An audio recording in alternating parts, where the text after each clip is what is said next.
ಚಿಕ್ಕ ಹುಡುಗ ಇದ್ದಾಗ ನನಗೆ ಕಾರ್ ಇರಲಿ ಬೈಕನ್ನು ಅಂದ್ರೆ ಅಷ್ಟೊಂದು ಪೂರ್ ಇದ್ದಿದ್ದರಿಂದ ಕಾರ್ ಬಗ್ಗೆ ಯಾವತ್ತೂ ಕನಸೇ ಕಂಡಿರಲಿಲ್ಲ. ಯಾವಾಗ ಡಾಕ್ಟರು ನಾನು ಪೇಷಂಟ್ ಟ್ರೀಟ್ ಮಾಡಕ್ ಹೋಗ್ತಿದ್ದೀನಿ ಅಂದ್ರೆ ಒಂದು ಯಾವ್ದಾದ್ರು ಒಂದು ಕಾರ್ ಆದ್ರೂ ಇರಲೇಬೇಕು ಅಟ್ಲೀಸ್ಟ್. ಆಮೇಲೆ ದುಬೈಯಿಂದ ಬಂದಮೇಲೆ ಲೈಫಲ್ಲಿ ತುಂಬ ದೊಡ್ಡ ಟ್ವಿಸ್ಟ್ ಆ್ಯಂಡ್ ಟರ್ನ್ ಬಂತು ಆಯಿತಾ. ಬಿಕಾಸ್ ಲೈಫ್ ಹಿಂಗೆ ಹೋಗ್ತಾ ಇದ್ದಾಗ ಸಡನ್ನಾಗಿ ಡಿಪ್ ಆಗುತ್ತೆ ಆಯಿತಾ. ಆವಾಗ ನಮ್ಗೆ ಏನು ಮಾಡ್ಬೇಕಂತ ಗೊತ್ತಾಗ್ತಾ ಇರಲಿಲ್ಲ. ಕಾರ್ಗೆ ಬಜೆಟ್ ಹೆಂಗೆ ಅಪ್ರಾಕ್ಸಿಮೇಟ್ಲಿ ಏನು ಹೇಳ್ತಾರಂದ್ರೆ ನಿಮ್ದು ಮಂತ್ಲಿ ಇನ್ಕಮ್ ಎಷ್ಟಿದೆ, ಅದು ನನ್ನ ಕೈಲಿ ಸಾಧ್ಯ ಇದೆ, ನನಗೆ ಆ ಕಾನ್ಫಿಡೆನ್ಸೇ ಇರಲಿಲ್ಲ ಆಯಿತಾ. Hard work. ನಿಮಗೆ ಗೊತ್ತಿತ್ತಾ ನಾನು ಪೇ ಮಾಡ್ತೀನಂತ.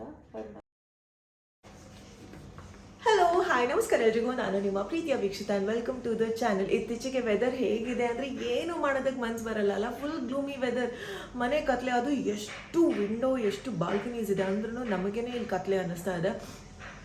ಅಪ್ಪಾಜಿಗೆ ಒಂದು ಕಡೆಯಿಂದ ಹುಷಾರಿಲ್ಲ, ಬ್ಲಿಂಕಿಟಿಂದ ಎಲ್ಲ ಆರ್ಡರ್ ಮಾಡಿದ್ದೀನಿ ಬಿಕಾಸ್ ಅವ್ರಿಗೂ ತರಕಾರಿ ತರೋದಕ್ಕಾಗಲ್ಲ ಅಂತ. ಸೊ ಲೆಟ್ಸ್ ಸಿ ಅಡುಗೆ ಮನೆಯಲ್ಲಿ ಏನಾಗ್ತಾ ಇದೆ ಇವತ್ತು. ರಾಗಿ ದೋಸೆಗೆ ಒಂದು ಸ್ವಲ್ಪ ಕ್ಯಾರೆಟ್ ಎಲ್ಲ ಹಾಕಿ ಈರುಳ್ಳಿ ಎಲ್ಲ ಹಾಕಬೇಕು, ಬೆಣ್ಣೆನೂ ಮಾಡಬೇಕು, ತುಪ್ಪನೂ ಮಾಡಬೇಕು. ಆಮೇಲೆ ಮೋಸ್ಟ್ ಇಂಪಾರ್ಟೆಂಟ್ಲಿ ನಿಮ್ಮ ಜೊತೆ ನಾನು ಶೇರ್ ಮಾಡಬೇಕು ಕಾರ್ನ ಹೇಗೆ ಪರ್ಚೇಸ್ ಮಾಡಿದ್ದು, ನಾನು ಎಷ್ಟಾಯಿತು ಕಾರ್ಗೆ, ಯಾವ ರೀತಿ ಲೋನ್ನ ಕಟ್ಟಿರೋದು, ಆ್ಯಂಡ್ ಕಾರ್ ತಗೋಬೇಕಾದ್ರೆ ಎಷ್ಟು ಜವಾಬ್ದಾರಿ ಇರುತ್ತೆ ಅಂತ. ಸೊ ನಂತರ ಪುಟ್ಟು ಕನ್ಸಿಟ್ಕೊಂಡು ಇರೋರಿಗೆ ಇದು ಹೆಲ್ಪ್ ಆಗುತ್ತೆ ಅಂತ. ಬನ್ನಿ ಇವತ್ತಿನ ಈ ಒಂದು ವಿಡಿಯೋನ ಶುರು ಮಾಡೋಣ. ಜನರಲಿ ತುಂಬ ಜನ ಕಮೆಂಟ್ ಸೆಕ್ಷನಲ್ಲಿ ಕೇಳೋದೆ ನನ್ನ ನೈಟ್ ಸೂಟ್ಸ್ ಬಗ್ಗೆ. ಇದು ನನ್ನ ಊರಿಗೆ ಹೋಗಿದ್ದಾಗ ಅಂದರೆ ಅಮ್ಮನ ಮನೆ ಹತ್ರ ಹೋಗಿದ್ದಾಗ ಗೀತಾಂಜಲಿ ಅನ್ನೋ ಸ್ಟೋರಿಂದ ಪರ್ಚೇಸ್ ಮಾಡಿರೋದು. ಅಪ್ಪಾಜಿಗೆ ಜ್ವರ ಶೀತ ಕೋಲ್ಡ್ ಇದೆಯಲ್ಲ, ಸೊ ನಾನು ಮೇಲ್ಗಡೆ ಮನೆ ಕಡೆ ಹೋದೆ, ಅಲ್ಲಿ ತುಳಸಿ ತರಬೇಕು ಅಂತ. ಬಟ್ ಅವ್ರು ಅಂದರು ಅಮೃತ ಬಳ್ಳಿ ಕೊಡು, ಇದನ್ನು ಹಾಗೆ ವಾಶ್ ಮಾಡಿ ಅವರು ತಿನ್ನಲಿ, ಬೆಸ್ಟ್ ಅಂತ ಫಾರ್ ಕೋಲ್ಡ್ ಕಫ್. ಅವ್ರ ಮಗಳಿಗೆಲ್ಲ ಇದನ್ನೇ ಕೊಡ್ತಾರೆ ಅಂತ. ಸೊ ಇದನ್ನು ಕೊಡ್ತೀನಿ, ಕಮ್ಮಿ ಆಗುತ್ತೆ.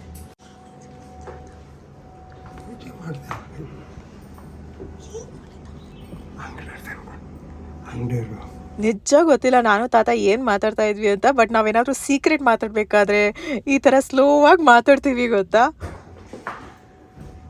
ದೀಪು ಅವ್ರು ಹೋದ್ಮೇಲೆ ಉಳಿದಿರುವಂಥ ಎಲ್ಲ ಕೆಲಸ ಸ್ಟಾರ್ಟ್ ಮಾಡಬೇಕು. ದೀಪು ಅವ್ರಿಗೆ ಮಿನಿ ಸೋಯಿಂದ ತಂದಿರುವಂಥ ಇನ್ನೊಂದು ಲಂಚ್ ಬಾಕ್ಸ್, ಇದು lunch bag rather. This is nice no, good. And ಇವತ್ತು ಲಂಚ್ಗೆ ಏನಿದೆ ಅಂದರೆ ರಾಗಿ ದೋಸೆ, ಆಮೇಲೆ ಚಟ್ನಿ, ಕಾಳು ಪಲ್ಯ, ಕ್ಯೂಕುಂಬರ್, ಕ್ಯಾರೆಟ್, ಆಮೇಲೆ ಫ್ರೂಟ್ಸ್ಗೆ ಟೊಮೆಟೊ ಥರ ಇದೆಯಲ್ಲ ಅದು, ಒಂದು ಆರೆಂಜ್, ಆಮೇಲೆ ಬ್ಲೂಬೆರಿ. ತುಂಬ ಜನ ಕೇಳೋದು ದೀಪು ಅವರು ಯಾವ ಡಾಕ್ಟರ್ ಅಂತ. ಇವ್ರು ಆ್ಯಕ್ಚುಲಿ ನ್ಯೂರಾಲಜಿಸ್ಟ್ ಚಿನ್ಮಯ ಮಿಷನ್ ಹಾಸ್ಪಿಟಲಲ್ಲಿ. ಸೊ ನಿಮಗೆ ನ್ಯೂರಾಲಜಿ ಸ್ಪೆಸಿಫಿಕ್ ಕೇಸಸ್ ಇದ್ದರೆ ನನಗೆ ಇನ್ಸ್ಟಾಗ್ರಾಮ್ನಲ್ಲಿ ಮೆಸೇಜ್ ಮಾಡಿದ್ರೆ ತುಂಬ ಕಷ್ಟ ಆಗುತ್ತೆ. ಪೇಷಂಟ್ನ ನೋಡಿದೆ ಏನು ಹೇಳೋದಕ್ಕಾಗಲ್ಲ ಅಲ್ವಾ. ಸೊ ಅವರು ಅದನ್ನು ಕನ್ಸಿಡರ್ ಮಾಡೋದೇ ಇಲ್ಲ. ಸೊ ಹಾಗಾಗಿ ಇವ್ರನ್ನ ನೀವು ವಾಕ್ ಇನ್ ಥ್ರೂ ಮೀಟ್ ಮಾಡ್ಬೋದು, ಓಕೆ, ಆ್ಯಂಡ್ ಅಲ್ಲಿ ಕನ್ಸಲ್ಟ್ ಮಾಡ್ಬೋದು. ಆ್ಯಂಡ್ ಬೆಳಿಗ್ಗೆ ತಿಂಡಿಗೆ ಇವ್ರು ಹೋದ್ಮೇಲೆ ನನ್ನ ಬ್ರೇಕ್ಫಾಸ್ಟ್ ಆಯ್ತು ಇವತ್ತು, ಇಲ್ಲಾಂದರೆ ಒಟ್ಟಿಗೆ ಮಾಡ್ತೀವಿ ಆಯಿತಾ.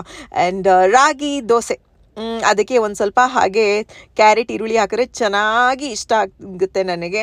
ಆ್ಯಂಡ್ ಪ್ರೋಟೀನ್ಗೆ ಒಂದು ಸ್ವಲ್ಪ ಕಾಳುಗಳು, ಅದ್ರ ಜೊತೆಗೆ ಚಟ್ನಿ, ಹಾಗೆಯೇ ಒಂದು ಸ್ವಲ್ಪ ಸ್ಯಾಲಡ್. ಆಬ್ವಿಯಸ್ಲಿ ಪ್ರೋಟೀನ್ ಜಾಸ್ತಿ ಇರಬೇಕು, ಬಟ್ ಇದರಲ್ಲಿ ಒಂದು ಸ್ವಲ್ಪ ಕಮ್ಮಿ ಇದೆ. ತಿಂಡಿ ಆದಮೇಲೆ ಒಂದು ಕಾಫಿ ಬೇಕೇ ಬೇಕು. ನಾನು ಕಾಫಿ ಕುಡ್ದಿಲ್ಲ ಅಂದರೆ ನನಗೇನೋ ನಿದ್ದೆ ಬಂದಂಗೆ ಆಗುತ್ತೆ. ಈ ಕಡೆಯಿಂದ ನಿದ್ದೆನೂ ಬರಲ್ಲ, ಬಟ್ ಏನು ಆಗ್ತಾ ಇರುತ್ತೆ ಅಂತಲೇ ಗೊತ್ತಾಗಲ್ಲ. ಸೊ ಒಂದು ಕಪ್ ಕಾಫಿ ನಾನು ಕುಡಿತೀನಿ, ಆಮೇಲೆ ಫುಲ್ ಎನರ್ಜಿ ಇರುತ್ತಾ. ಇನ್ನೇನು ಗೊತ್ತಾ, ನಮ್ಮ ಹೌಸ್ ಹೆಲ್ಪ್ ಬರಲ್ಲ ಆಯಿತಾ, ಬಿಕಾಸ್ ಅವ್ರ ಮಗಳು ಮದುವೆ ಇದೆಯಂತ. ಇನ್ನೇನು ಅವ್ರು ಬರಲ್ವಾ, ನಮ್ಮ ಮನೆ ಕೆಲಸ ನಾವು ಮಾಡಲೇಬೇಕಾಗತ್ತಾ. ಸೊ ನನಗೆ ತುಂಬ ಖುಷಿ ಈ ಥರ ಮನೆ ಕೆಲಸ ಮಾಡೋದಂದರೆ. ನೀಟಾಗಿ ಎಲ್ಲ ಮಾಡಬೇಕು, ನಮ್ಮ ಕೆಲಸ ನಾವು ಮಾಡಿದಾಗ ಸಮಾಧಾನ ಆಗುತ್ತೆ ಅಲ್ವಾ. ನಾವೆಲ್ಲ ನೀಟಾಗಿ ನೋಡಿಕೊಂಡು ಸೂಕ್ಷ್ಮತೆಯಿಂದ ಮಾಡ್ತೀವ. ಸೊ ಪಾತ್ರೆ ಎಲ್ಲ ತೊಳೆದಿದ್ದಾಯಿತು, ಇನ್ನು ಮತ್ತೊಂದು ಸತಿ ಇಲ್ಲಿ ಕಸ ಗುಡಿಸ್ಬೇಕು. ಯಾಕಂದರೆ ಅಡುಗೆ ಆದಮೇಲೆ ಅಲ್ಲೆಲ್ಲ ಬಿದ್ದಿರುತ್ತಲ್ಲ, ಅದನ್ನೆಲ್ಲ ಕ್ಲೀನ್ ಮಾಡೋದು. ಡಸ್ಟ್ಬಿನ್ ಕವರ್ಸ್ ಎಲ್ಲ ಫುಲ್ ಆಗಿತ್ತು, ಅದನ್ನು ಡಿಸ್ಪೋಸ್ ಮಾಡಬೇಕಾಗಿತ್ತು, ಅದನ್ನು ಕ್ಲೀನ್ ಮಾಡೋದು. ನನಗೇನು ಮುಜುಗರನೇ ಇಲ್ಲ ಈ ಥರ ಕೆಲಸ ಮಾಡೋದ್ರಲ್ಲಿ. ನಮ್ಮ ಮನೆ ಕೆಲಸ ನಾವು ಮಾಡಿದೆ ಇನ್ಯಾರು ಮಾಡ್ತಾರೆ ಅಲ್ವಾ. ಆಬ್ವಿಯಸ್ಲಿ ಹೌಸ್ ಹೆಲ್ಪ್ ಇರೋದು ನನಗೆ ಖುಷಿನೇ, ಅವರಿಂದ ತುಂಬ ಕೆಲಸ ಕಮ್ಮಿ ಆಗುತ್ತೆ ಆ್ಯಂಡ್ ಅವರು ರೆಸ್ಪಾನ್ಸಿಬಿಲಿಟಿ ತಗೋತಾರೆ ಅಂತ. ಬಟ್ ಅವ್ರು ಇಲ್ಲದೆ ಇದ್ದಾಗ ನಮ್ಮ ಮನೆ ಕೆಲಸ ನಾವು ಮಾಡಲೇಬೇಕು. ಆ್ಯಂಡ್ ಅದರಲ್ಲಿ ನಾಚಿಕೆ ಪಡುವಂಥ ವಿಷಯನೇ ಇರಲ್ಲ. ನೀವು ಕೇಳ್ತೀರಲ್ವಾ, ನೀವು ಮಾಡಲ್ವಾ, ಅಫ್ಕೋರ್ಸ್ ನಾನು ಮಾಡ್ತೀನಿ, ಬಟ್ ಇದನ್ನೆಲ್ಲ ಶೇರ್ ಮಾಡಲ್ಲ ನಾನು. ಸೊ ಇವತ್ತು ಹಾಗೆ ಮನೆಯಲ್ಲಿದ್ದು ಕ್ಯಾಪ್ಚರ್ ಮಾಡಬೇಕು ಅಂತ ಅನ್ನಿಸ್ತು, ಸೊ ಶೇರ್ ಮಾಡಿದ್ದೀನಿ ಅಷ್ಟೇ. ಬ್ಲಿಂಕಿಟಿಂದ ಬೆಳಿಗ್ಗೆ ಸಾಮಾನು ಬಂದಿದೆ, ಅದು ಇವಾಗ ಮಧ್ಯಾಹ್ನ ತೆಗೆದ್ರೆ ಕುರ್ಸೋತಾಯ್ತು. ಫುಲ್ ಕೆಲಸ ಮಾಡಿದ್ದೀನಿ ನೀಟಾಗಿ. ಈ ಸತಿ ನಾನು ಏನಿದು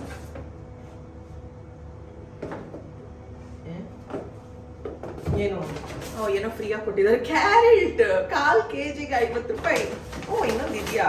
ಓಕೆ, ಸ್ವಲ್ಪ ಆರ್ಡರ್ ಮಾಡಿದ್ದೀನಿ.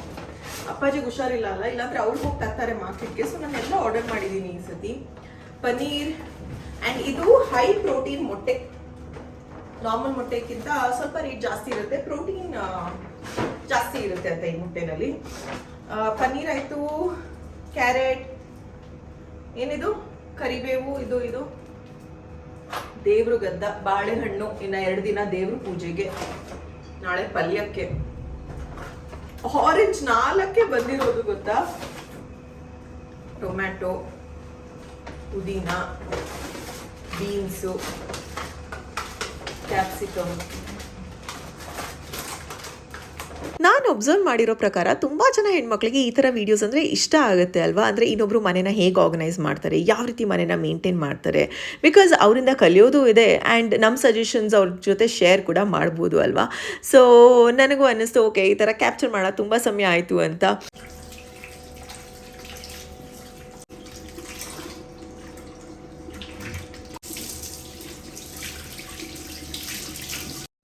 ಹಯಬ್ಬ ಇಲ್ಲಿಗೆ ಹೋಯ್ತು. ನಾವು ಅನ್ಕೋತೀವಿ ಹೆಣ್ಮಕ್ಳಿಗೆ ಏನು ಕೆಲಸ ಇರುತ್ತೆ ಮನೆಯಲ್ಲಿ ಇದ್ದಾಗ, ಆದರೆ ಎಷ್ಟೊಂದು ಕೆಲಸ ಇರುತ್ತೆ, ಚಿಕ್ಕ ಪುಟ್ಟ ಕೆಲಸಗಳು ಒಂದಾದ್ಮೇಲೆ ಒಂದು ಮಾಡ್ತಾನೆ ಇರ್ತಾರೆ. ಅನ್ಪೇಯ್ಡ್ ಜಾಬ್, ಬಟ್ ಖುಷಿಯಿಂದ ಪ್ರೀತಿಯಿಂದ ಮಾಡುವಂಥ ಕೆಲಸ ಹೆಣ್ಮಕ್ಳು ಇದೆ ಅಲ್ವಾ. ನಮ್ಮ ಅಮ್ಮಂದರು ಮನೆಯಲ್ಲಿ ಯಾರ್ಯಾರು ಈ ಥರ ಕೆಲಸ ಮಾಡ್ತಾರೆ, ವೆರಿ ಗ್ರೇಟ್ಫುಲ್ ಅವರೆಲ್ಲರಿಗೂ, ಬಿಕಾಸ್ ಇಟ್ಸ್ ನಾಟ್ ಈಸಿ. ಬೆಳಗ್ಗಿಂದ ಸಂಜೆ ತನಕ ಕೆಲಸ ಮಾಡ್ತಾನೆ ಇರೋದು, ಆಮೇಲೆ ಮನೆಯವ್ರು ಬಂದಮೇಲೆ ಮತ್ತೆ ಅವ್ರ ಜೊತೆ ಚೆನ್ನಾಗಿರೋದು, ಅವ್ರಿಗೂ ಸುಸ್ತಾಗಿರುತ್ತೆ, ಬಟ್ ಹೇಳ್ಕೊಳ್ಳೋದಕ್ಕಾಗಲ್ಲ. ಇಷ್ಟರಲ್ಲೇ ನನ್ನ ಹಸ್ಬೆಂಡ್ ಕೂಡ ಬಂದಿದ್ರು.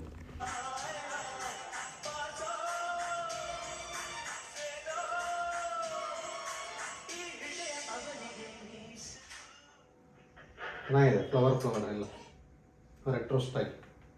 ಸೊ ದೀಪ್ ಅವ್ರು ಏನು ನೋಡ್ತಾ ಇದ್ದಾರೆ ಗೊತ್ತಾ, ನಾನು ಇನ್ಸ್ಟಾಗ್ರಾಮ್ನಲ್ಲಿ ಒಂದು ಸೀರೀಸ್ ಮಾಡ್ತಾ ಇದ್ದೀನಿ ಆಯಿತಾ. 30 ದಿನ 30 ಸೀರೆಗಳ ಬಗ್ಗೆ ಮಾತಾಡಬೇಕು ಅಂತ. ಸೊ ಅದರದ್ದು ವೀಡಿಯೋಸ್ ಹಾಗೆ ಒಂದಾದ್ಮೇಲೆ ಒಂದು ಬರ್ತಾನೆ ಇದೆಯಾ, ಅವ್ರು ಡೈಲಿ ನೋಡ್ತಾರೆ, ಅವ್ರಿಗೂ ಇಷ್ಟ ಅಲ್ವಾ. ಸೊ ಹಾಗಾಗಿ ಹೇಳ್ತಾ ಇದ್ರು ಇವತ್ತಿನ ವಿಡಿಯೋ ಹೇಗಿದೆ, ಅವ್ರ ಒಪಿನಿಯನ್ ಕೇಳಿದಾಗ ನನಗೂ ಖುಷಿ ಆಗುತ್ತೆ, ಏನು ಫೀಡ್ಬ್ಯಾಕ್ ಇರ್ಬೋದು ಅಂತ. ಬೆಳಗ್ಗೆ ಏನು ತಿಂಡಿ ತಿಂದಿ ಅಂದರೆ ಬೀಟ್ರೂಟ್, ಅದಕ್ಕೆ ಅದು ಬೀಟ್ರೂಟ್ ಅಂತ ಬರ್ದಿದ್ದು ನೆನಪಾಯ್ತು. ನಾನು ಬೀಟ್ರೂಟ್ ಕ್ರೀಮ್ ಹಚ್ತಾ ಇದ್ದೀನಲ್ಲ, ದೀಪ್ ಅವ್ರಿಗೆ ಅದು ನೆನಪಾಯ್ತು. ಸೊ ಸಮ್ಮರ್ಗಂತೂ ಪರವಾಗಿಲ್ಲ, ಬಟ್ ವಿಂಟರ್ ಬಂದಾಗ ಸಿಕ್ಕಾಪಟ್ಟೆ ಡ್ರೈ ಸ್ಕಿನ್ ಆಗೇ ಆಗುತ್ತೆ ಅಲ್ವಾ. ಸೊ ಸ್ನಾನ ಮಾಡಿ ಬಂದಿದ ತಕ್ಷಣ ನಾನು ಫಸ್ಟ್ ಮಾಡೋದೇ ಸ್ಕಿನ್ನ ಹೈಡ್ರೇಟ್ ಮಾಡೋದು, ಫುಲ್ ಬಾಡಿ ಆ್ಯಂಡ್ ಫೇಸ್ ಎಲ್ಲ ಕಡೆನೂ ಹಚ್ತೀನಿ ಆಯಿತಾ. ಬೀಟ್ರೂಟ್ ಈ ಒಂದು ಮಾಯ್ಶ್ಚರೈಸಿಂಗ್ ಕ್ರೀಮ್ ಮಾಮಾಅರ್ತ್ ಅವ್ರಿಗೆ ಏನಕ್ಕೆ ಹಚ್ಕೋತೀನಿ ಅಂದರೆ, ಬಿಕಾಸ್ ನಂದು ಡ್ರೈ ಸ್ಕಿನ್ ಆಗಿರೋದ್ರಿಂದ ಹೈಡ್ರೇಟ್ ಮಾಡುತ್ತೆ ಆ್ಯಂಡ್ ಸಾಫ್ಟ್ನೆಸ್ ಅನಿಸುತ್ತೆ. ನ್ಯಾಚುರಲ್ ಗ್ಲೋ ಕೂಡ ಡೆಫಿನೆಟ್ ಆಗಿ ಸಿಗುತ್ತೆ ಇದರಲ್ಲಿ.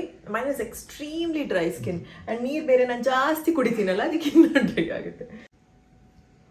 ಅಂಡ್ ಬೆಸ್ಟ್ ಥಿಂಗ್ ಅಂದ್ರೆ ಇದನ್ನ face, neck, body, hands, feet ಎಲ್ಲ ಕಡೆನೂ ಯೂಸ್ ಮಾಡ್ಬೋದು. ಹಾಗೆ ಇದು ಬಂದ್ಬಿಟ್ಟು ಮಾಮಾಅರ್ತ್ ಅವರ vitamin C daily glow moisturising cream. ಇದೇನ್ ಮಾಡುತ್ತೆ ಅಂದ್ರೆ ಸ್ಕಿನ್ ಅಲ್ಲಿ ಗ್ಲೋ ಕೊಡುತ್ತೆ, ಜೊತೆಗೆ ಸ್ಕಿನ್ ನ ಬ್ರೈಟನ್ ಅಪ್ ಕೂಡ ಮಾಡುತ್ತೆ. ಸೊ ನಿಮಗೆ ಯಾವ್ದು ಬೇಕು ಆಯ್ಕೆ ಮಾಡ್ಬೋದು. Because I have dry skin, ನಾನು ಬೀಟ್ರೂಟ್ ನ ಡೈಲಿ ಅಪ್ಲೈ ಮಾಡ್ತೀನಿ. ಅಂಡ್ ದೀಪ್ ಅವ್ರದ್ದು ಆಯಿಲಿ ಸ್ಕಿನ್, ಸೊ ಅವ್ರಿಗೆ ಇದು ಬೆಸ್ಟ್. ಇದೆರಡೂ ಕೂಡ ಲೈಟ್ ವೇಟ್, ಸ್ಕಿನ್ಗೆ ಕ್ವಿಕ್ ಆಗಿ ಅಬ್ಸಾರ್ಬ್ ಆಗುತ್ತೆ, ಜೊತೆಗೆ ಲಾಂಗ್ ಲಾಸ್ಟಿಂಗ್ ಮಾಯ್ಶ್ಚರೈಸರ್ಸ್, ಹಾಗೆಯೇ ಹೆಲ್ದಿ ಸ್ಕಿನ್ ನಿಮ್ಮದಾಗುತ್ತೆ. ನಂದು ಡ್ರೈ ಸ್ಕಿನ್ ಆಗಿರೋದ್ರಿಂದ ನಾನು ಬೀಟ್ರೂಟ್ನ ಆಯ್ಕೆ ಮಾಡ್ಕೊಂಡೆ. ಬಟ್ ನಿಮ್ದು ಅಷ್ಟೊಂದು ಡ್ರೈ ಸ್ಕಿನ್ ಇಲ್ಲ ಅಂದರೆ you can go for the lemon variant ಆಯಿತಾ. ಎರಡು ಕೂಡ ಲೈಟ್ ಫ್ರೇಗ್ರೆನ್ಸ್ ಇದೆ.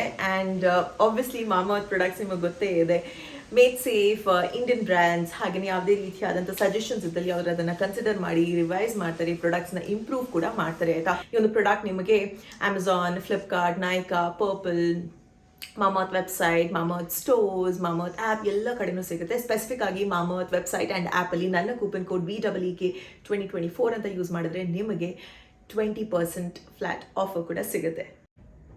ಸುಮ್ಮನೆ ಈ ಥರ ಪಾಪ ಥರ ಆ್ಯಕ್ಟ್ ಮಾಡಬೇಡಿ, ಅವ್ರು ಅನ್ಕೋತಾರೆ ಎಷ್ಟು ಪಾಪ ಅಂತ ಹುಡುಗ. ಅಯ್ಯೋ ಸರಿ, ಇವಾಗ ನಾನು ಹೋಗಬೇಕು. ಆ್ಯಕ್ಚುಲಿ ಇವತ್ತು ರೇಡಿಯೋ ಸಿಟಿನಲ್ಲಿ ಒಂದು ಇಂಟರ್ವ್ಯೂ ಇದೆ, ಅದಕ್ಕೆ ಕರೆದಿದ್ದಾರೆ. ತುಂಬ ದಿನದಿಂದ ಅವ್ರು ಪ್ಲ್ಯಾನ್ ಮಾಡ್ತಾ ಇದ್ದಾರೆ, ಆಗ್ತಾನೆ ಇಲ್ಲ. ಸೊ ಇವತ್ತು ಫೈನಲಿ ಹೊರಟಿದ್ದೀನಿ. ಈಗ 4 ಗಂಟೆಗೆ ಇರೋದು. Thank you. ಒಂದು 3:15 ಹೊರಟ್ರೆ 4 ಗಂಟೆಗೆ ರೀಚ್ ಆಗ್ತೀನಿ. ಇಲ್ಲೇ 5 ಕಿಲೋಮೀಟರ್ ಇದೆ, ಹಾಗೆಲ್ಲ ಕತೆ. ಓಕೆ, ಇವಾಗ ಮೇನ್ ಆಗಿ ನಾನು ದೀಪು ಇಲ್ಲಿ ಕೂತಿರೋದು ಏನಕ್ಕಂದರೆ ಕಾರ್ ಪರ್ಚೇಸ್ ಮಾಡಿರೋ ವಿಡಿಯೋ ನಿಮ್ಮ ಜೊತೆ ಶೇರ್ ಮಾಡಿದ್ದೀನಿ ಆಯಿತಾ. ಬಟ್ ತುಂಬ ಜನಕ್ಕೆ ಆಸೆ ಇರುತ್ತೆ ನಮ್ಮ ಥರ ಕಾರ್ ಪರ್ಚೇಸ್ ಮಾಡಬೇಕು ಅಂತ. ಸೊ ಅದ್ರ ಮೇಂಟೆನೆನ್ಸ್ ಹೆಂಗೆ, ಯಾವ ರೀತಿ ಲೋನ್ ಕಟ್ಟಿದ್ವಿ. ಸೊ ಇಬ್ಬರ ಹತ್ರನೂ ಒಂದೊಂದು ಕಾರ್ ಇದೆ ಆಯಿತಾ. ಫಸ್ಟ್ ಸ್ಟೋರಿಗೆ ಬರೋಣ. ಇಬ್ಬರ ಹತ್ರನೂ ಲೈಫಲ್ಲಿ ಕಾರೇ ಇರಲಿಲ್ಲ. ನಾವು ನಮ್ಮ ಪೇರೆಂಟ್ಸ್ನ ಏನು ಬ್ಲೇಮ್ ಮಾಡಲ್ಲ ಇದಕ್ಕೆ, ಬಿಕಾಸ್ ಅವರು ಕಷ್ಟಪಟ್ಟು ಅವ್ರ ಕೈಯಲ್ಲಿ ಎಷ್ಟಾಗುತ್ತೋ ನಮಗೆ ಎಜುಕೇಷನ್ ಕೊಟ್ಟಿದ್ದಾರೆ. ಅದು ಟಾಪ್ ಸ್ಕೂಲಲ್ಲಿ, ಟಾಪ್ ಕಾಲೇಜಲ್ಲಿ ಎಜುಕೇಷನ್ ಕೊಟ್ಟಿದ್ದಾರೆ. ಇವ್ರಿಗೆ ಎಷ್ಟು ಕಷ್ಟ ಇದ್ರೂ ಡಾಕ್ಟರ್ ಆಗುವಂಥ ಒಂದು ಪೊಸಿಷನಲ್ಲಿ ಇವತ್ತಿದ್ದಾರೆ ಅಂದರೆ ಆಬ್ವಿಯಸ್ಲಿ ಪೇರೆಂಟ್ಸೇ ಕಾರಣ. ಅವ್ರ ಕೈಯಲ್ಲಿ ಎಷ್ಟಾಗಿದ್ದಾರೆ ಅಷ್ಟು ಬೇಜಾರು ಮಾಡಿದ್ದಾರೆ. ಇನ್ನೇನೇ ಇದ್ರೂ ನಮ್ಮ ಹಾರ್ಡ್ ವರ್ಕಿಂದ, ನಮ್ಮ ಸಂಪಾದನೆಯಿಂದ ನಾವು ತಗೋಬೇಕು. ಅದು ಇನ್ನೂ ಹೆಮ್ಮೆ ಕೊಡುತ್ತೆ ನಮಗೆ, ಅಲ್ವಾ? ಅವ್ರ ಕೆಲಸ ಅವ್ರು ಮಾಡಿದ್ದಾರೆ, ನಮ್ಮ ಕೆಲಸ ನಾವು ಮಾಡಬೇಕು ಅಷ್ಟೇ. ನಮ್ಮ ಮಕ್ಳಿಗೂ ಹಾಗೆ ಎಜುಕೇಷನ್ ಕೊಡಬೇಕಾ, ಕಂಫರ್ಟೇಬಲ್ ಆಗಿರುವಂಥ ಲೈಫ್ ಕೊಡಬೇಕಾ, ಕೊಡಬೇಕು. ಅದಾದಮೇಲೆ ಮುಂದಕ್ಕೆ ಏನಿದೆ ಅವ್ರ ಲೈಫಲ್ಲಿ ಏನು ಬೇಕಾದ ಅವರೇ ಮಾಡ್ಕೋಬೇಕು, ಅಲ್ವಾ? ಅವಾಗ ಪ್ರತಿಯೊಬ್ಬರಿಗೊಂದು ವ್ಯಾಲ್ಯೂ ಗೊತ್ತಾಗುತ್ತೆ. ಹಣದ ವ್ಯಾಲ್ಯೂ ಆಗಿರ್ಬೋದು, ಯಾವ ರೀತಿ ಸಂಪಾದನೆ ಮಾಡೋದು, ಎಷ್ಟು ಕಷ್ಟ ಇದೆ ದುಡಿಯೋದಕ್ಕೆ ಅಂತೆಲ್ಲ ಗೊತ್ತಾಗುತ್ತೆ, ಅಲ್ವಾ? ಸೊ ನನಗೆ ಚಿಕ್ಕ ವಯಸ್ಸಿಂದನೂ ಆಸೆ, ಎಲ್ಲರ ಹತ್ರನೂ ಕಾರ್ ಇದೆ, ನಮ್ಮ ಹತ್ರನೂ ಒಂದು ಕಾರ್ ಬೇಕು ಅಂತ. ಸೊ ಏನೋ ಕಾಲ್ ಬಂತು, ಡಿಸ್ಕನೆಕ್ಟ್ ಆಯ್ತಲ್ಲ. ನನಗೆ ಚಿಕ್ಕ ವಯಸ್ಸಿಂದನೂ ಆಸೆ ಆಯಿತು, ಒಂದು ಕಾರ್ ಬೇಕು. ಸ್ವಿಫ್ಟ್ ಡಿಸೈರ್ ಅಂತ ಮಾತ್ರ ನನಗೆ ಗೊತ್ತಿತ್ತಲ್ಲ, ಯಾವಾಗಲೂ ಹೇಳ್ತದೆ ಒಂದು ಸ್ವಿಫ್ಟ್ ಕಾರ್ ಬೇಕು ಅಂತ ಆಸೆ. ಎಲ್ಲರ ಹತ್ರನೂ ಕಾರ್ ಇದೆ, ನಮ್ಮ ಹತ್ರನೂ ಒಂದು ಬೇಕು, 4 ಜನ ಓಡಾಡೋದಕ್ಕೆ ಚೆನ್ನಾಗಿರುತ್ತೆ ಅಂತ. ಆಮೇಲೆ ಹೋಗಲಿ ಸ್ವಿಫ್ಟಿಗೆ ಜಾಸ್ತಿ ದುಡ್ಡು ಅಂತ, ಒಂದು ನ್ಯಾನೋ ಆದರೂ ಇರಬೇಕು ಲೈಫಲ್ಲಿ ಅಂತ ಒಂದು ಆಸೆ. 1 ಲಕ್ಷಕ್ಕಲ್ವಾ ಅವಾಗ? 1 ಲ್ಯಾಕ್ ಕಾರ್ ಅಂತ. 1 ಲಕ್ಷಕ್ಕೆ ಅಷ್ಟು ತಗೊಳೋದಕ್ಕೂ ಆಗ್ತಾ ಇರಲಿಲ್ಲ, ಆಯಿತಾ? ಸೊ ಇನ್ನೇನು ಮಾಡೋಣ ಅಂತ ನನ್ನ ಪಾಡಿಗೆ ನಾನಿದೆ. 2 ವೀಲರ್ ಇತ್ತು, ಕಾಲೇಜ್ಗೆ ಹೋಗ್ತಾ ಇದ್ದೆ, 2 ವೀಲರಲ್ಲಿ ಬರ್ತಾ ಇದೆ, ಅದೆಲ್ಲ ಓಕೆ. ಬಟ್ ದೊಡ್ಡವ್ರು ಆಗ್ತಾ ಆಸ್ ಅ ಫ್ಯಾಮಿಲಿ ಆಫ್ 4 ಓಡಾಡೋದಕ್ಕೆ ಕಷ್ಟ ಅಲ್ವಾ? ಬಟ್ ಥ್ಯಾಂಕ್ಫುಲಿ ಹೋಗ್ತಾ ಹೋಗ್ತಾ ನನಗೊಂದು 2 ವೀಲರ್ ಆಯಿತು, ಅಣ್ಣಂಗೆ ಒಂದಾಯಿತು, ಪಪ್ಪನ ಹತ್ರ ಒಂದಿತ್ತು. ಸೊ 3 ಮ್ಯಾನೇಜ್ ಮಾಡ್ತಾ ಇದ್ವಿ, ಆರಾಮದಲ್ಲೆಲ್ಲ ಇತ್ತಪ್ಪ ಜೀವನ. ಇನ್ನೇನು ಮದುವೆ ಆಯಿತು, ನನಗೆ ಸ್ವಂತ ಕಾರ್ ಬೇಕಿತ್ತು, ಆಸೆ ಇತ್ತು. ಬಟ್ ಆಗುತ್ತಾ ಇಲ್ವಾ ಗೊತ್ತಿರಲಿಲ್ಲ. ಅದ್ರ ಮೇಲೆ ಫೋಕಸ್ ಮಾಡಿ ಹಠ ಮಾಡ್ಕೊಂಡು ಇದು ಬೇಕು ಬೇಕು ಬೇಕು ಅಂತ ಯಾವತ್ತೂ ಮೈಂಡಲ್ಲಿ ಇರಲಿಲ್ಲ. ಮದುವೆ ಆದಮೇಲೆ ಐ ವಾಸ್ ಹ್ಯಾಪಿ, ನನ್ನ ಗಂಡನ ಹತ್ರ ಕಾರ್ ಇದೆಯಾ ಅಂತ ಖುಷಿ ಇತ್ತು, ಆಯಿತಾ? ಇದು ನನ್ನ ಸ್ಟೋರಿ ಅಲ್ಲಿ ತನಕ. ನಿಮಗೆ ಯಾವ ಕಾರ್ ಬಂದಿದ್ದು? ನಿಮಗೂ ಆಸೆ ಇತ್ತಾ ಕಾರ್ ಬೇಕು ಅಂತ? ನನಗೆ ಚಿಕ್ಕ ಹುಡುಗ ಇದ್ದಾಗ ನನಗೆ ಕಾರ್ ಇರಲಿ, ಬೈಕ್ ಅಂದ್ರೆ ಅಷ್ಟೊಂದು ಪೂರ್ ಇದ್ದಿದ್ದರಿಂದ ಕಾರ್ ಬಗ್ಗೆ ಯಾವತ್ತೂ ಕನಸೇ ಕಂಡಿರಲಿಲ್ಲ. ನಾನು ಯಾವಾಗ ಫಸ್ಟ್ ಟೈಮ್ ನನ್ನ ಕಾರ್ ಅಂದ್ರೆ MD ಮಾಡ್ಬೇಕಾದ್ರೆ, MD ಮೆಡಿಸಿನ್ ಮಾಡ್ಬೇಕಾದ್ರೆ ಅಲ್ಲಿ ಹಾಸ್ಪಿಟಲ್ಗೆ ಯಾವ್ದು ಕಾರ್ ಬರ್ತಾ ಇತ್ತಲ್ಲ, ಡಸ್ಟರು ಮತ್ತೆ ಮಹೀಂದ್ರ XUV 500, ಅವಾಗ ಅದೇ ಫೇಮಸ್ ಅನ್ಸುತ್ತೆ. ಅದನ್ನ ನೋಡಿ ಓಕೆ ಇಷ್ಟ ಆಗಿತ್ತು ಅವಾಗ. ಬಟ್ ಇನ್ನೂ ತಗೊಳ್ಳೋದೆಲ್ಲ ಅವೆಲ್ಲ ಯೋಚನೆ ಇರಲಿಲ್ಲ. ಬಟ್ ಅವಾಗ ಇಷ್ಟ ಆಗಿತ್ತು. ಆಮೇಲೆ ನನಗೆ DM ಎಲ್ಲ ಮುಗಿದು ಕೆಲ್ಸಕ್ಕೆ ಸೇರಿದ ಮೇಲೆ ಓಕೆ ನಾನೇ ತೊಗೋಬೋದು ಅಂತ ಅನ್ಸಿದ್ಮೇಲೆ, ಆಬ್ವಿಯಸ್ಲಿ ಅವಾಗ ಡಾಕ್ಟರು ನಾನು ಪೇಷಂಟ್ ಟ್ರೀಟ್ ಮಾಡೋಕ್ಕೆ ಹೋಗ್ತಿದ್ದೀನಿ ಅಂದರೆ ಯಾವ್ದಾದ್ರು ಒಂದು ಕಾರ್ ಆದರೂ ಇರಲೇಬೇಕು. ಅಟ್ಲೀಸ್ಟ್ ಬೈಕಲ್ಲಿ ಹೋಗಿ ಬರೋದು ಅಷ್ಟು ಚೆನ್ನಾಗಿ ಕಾಣಿಸಲ್ಲ, ಅದಕ್ಕೆ ಕಾರ್ ತೊಗೋಬೇಕಿತ್ತು ಅಂತ ಡಿಸಿಷನ್ ತೊಗೊಂಡು ಫಸ್ಟು 5 lakhs rupeesದು ಕಾರ್ ತಗೋಬೇಕಂತ ಸ್ಕೆಚ್ ಹಾಕಿದ್ದು. ಅಂದ್ರೆ ಈ ತರ ಸ್ವಿಫ್ಟ್ ಇಲ್ಲ ಆ ಥರದ್ದು 5 lakh rupees ಅಲ್ಲಿ. ಆಮೇಲೆ ಅವಾಗ ಟಾಟಾ ನೆಕ್ಸಾನ್ ರಿಲೀಸ್ ಆಯ್ತು, ಅದು 10 lakh ರೇಂಜ್ ಇಂದ ಸ್ಟಾರ್ಟ್ ಅಂತ. ಅದು ಚೆನ್ನಾಗಿ ಕಾಣಿಸ್ತಿದೆ, ಅದನ್ನ ತಗೊಳ್ಳೋಣ ಅಂತ ಪ್ಲಾನ್. ಆಮೇಲೆ ಹೋಗಿ ಟಾಟಾ ನೆಕ್ಸಾನ್ ನೋಡಿದ್ರೆ ಅದು ಮ್ಯಾನ್ಯುವಲ್ ಅಷ್ಟೇ, ಅವಾಗ ಆಟೋಮೆಟಿಕ್ ಇರಲಿಲ್ಲ. ಮ್ಯಾನ್ಯುವಲ್ ಎಲ್ಲ ಓಡಿಸೋಕ್ಕೆ ಕಷ್ಟ ಆಗುತ್ತೆ ಬೇಡ ಅಂತ ಆಟೋಮೆಟಿಕಲ್ಲಿ ಜೀಪ್ ಕಂಪಾಸ್ ಲಾಂಚ್ ಆಯಿತು ನ್ಯೂ. ಅವಾಗ ಎಲ್ಲರೂ ಜೀಪ್ ಕಂಪಾಸ್ ತಗೊಳ್ಳಿ ಚೆನ್ನಾಗಿದೆ ಅಂತ ಹೇಳಿದ್ರೆ ಒಂದ್ಸಲಿ ನೋಡೋಕ್ಕೆ ಅಂತ ಹೋದ್ವಿ. ನೋಡೋ ತಕ್ಷಣ ಫುಲ್ ಇಷ್ಟ ಆಗಬೇಕು. ಇಲ್ಲ ನಮ್ದು ಅಂದ್ರೆ ಜೀಪ್ ಕಂಪಾಸ್ ನೋಡ್ಕೊಂಡ್ ಬಂದ್ಮೇಲೆ ಎಲ್ಲರೂ ಓಕೆ ಅಂದ್ರು. ಹೌದಾ? ಬಟ್ ನೀವು ನನಗೆ ಹೇಳಿದ್ರಿ ಎಲ್ಲರೂ ಅಂದಿದ್ರು ಇಷ್ಟು ಲಕ್ಷದ ಕಾರ್ ಬೇಕಾ? ಅದು 21-25 ಇತ್ತು, ಎಷ್ಟಿತ್ತು? 25 ಇತ್ತು. ಅವಾಗ ಜಾಬ್ ಸಿಕ್ಕಿರೋದು ಅಷ್ಟೇ. ಅಲ್ಲ ಅವಾಗ ಕಾರ್ ನೋಡಿದ್ಮೇಲೆ ಯಾರು ಏನು ಹೇಳಿಲ್ಲ. ಮುಂಚೆ ಪ್ಲಾನಿಂಗ್ ಇರ್ಬೇಕಾದ್ರೆ ಅವಾಗೆಲ್ಲ 5 ಲಕ್ಷ ಮ್ಯಾಕ್ಸಿಮಮ್ 10 lakh ಬಜೆಟ್ ಒಳಗಡೆ ಅಂತ ಇದ್ದಿದ್ದು. ಬಟ್ ಕಾರ್ ನೋಡ್ಕೊಂಡ್ ಬಂದ್ಮೇಲೆ ಎಲ್ಲರಿಗೂ ಖುಷಿ ಆಗೋಯ್ತು, ಅದೇ ತಗೊಳ್ಳೋಣ ಅಂತ ಪ್ಲಾನ್ ಮಾಡಿ ಆಮೇಲೆ ತಗೊಂಡಿದ್ದು. That was your first car ಅಲ್ಲ? ಎಷ್ಟು ವರ್ಷ ಆಯ್ತು ನಮ್ಮ ಹತ್ರ ಕಾರ್? ಅದು 2018 ಅಲ್ಲಿ ತಗೊಂಡು 21ಗೆ ಸೇಲ್ ಮಾಡಿದ್ವಿ. ದುಬೈ ಹೋಗೋ ಮುಂಚೆ ಸೇಲ್ ಮಾಡಿದ್ವಿ. ಆಮೇಲೆ ದುಬೈಯಿಂದ ಬಂದಮೇಲೆ ಲೈಫಲ್ಲಿ ತುಂಬ ದೊಡ್ಡ ಟ್ವಿಸ್ಟ್ ಆ್ಯಂಡ್ ಟರ್ನ್ ಬಂತು, ಆಯಿತಾ? ಆವಾಗ ದೀಪು ಹೇಳಿದ ಡಿಸಿಷನ್ ಅಷ್ಟೇ. ಅಲ್ಲಿರ್ಬೇಕಾದ್ರೆ ಚೆನ್ನಾಗಿರೋ ಇನ್ಕಮ್ ಇತ್ತು, ಬಟ್ ಇವ್ರ ಆಸೆ ಇದ್ದಿದ್ದು ನಾವು ಇಂಡಿಯಾಗೆ ಹೋಗಲೇಬೇಕು, ನನಗೆ ಇಲ್ಲಿ ಸೆಟ್ ಆಗ್ತಾ ಇಲ್ಲ, ಇನ್ಕಮ್ ಚೆನ್ನಾಗಿದೆ, ಬಟ್ ಅವ್ರು ತುಂಬ ಮಿಸ್ ಮಾಡ್ಕೋತಾ ಇದ್ರು ಇಂಡಿಯಾ ಕಲ್ಚರ್ ಆಗಿರ್ಬೋದು, ಅವ್ರ ಹಾಸ್ಪಿಟಲ್ ವೈಬ್ ಎಲ್ಲ ಮಿಸ್ ಮಾಡ್ಕೋತಾ ಇದ್ರು. ಸೊ ಹಂಗಾಗಿ ಇಲ್ಲಿ ಬಂದ್ವಿ.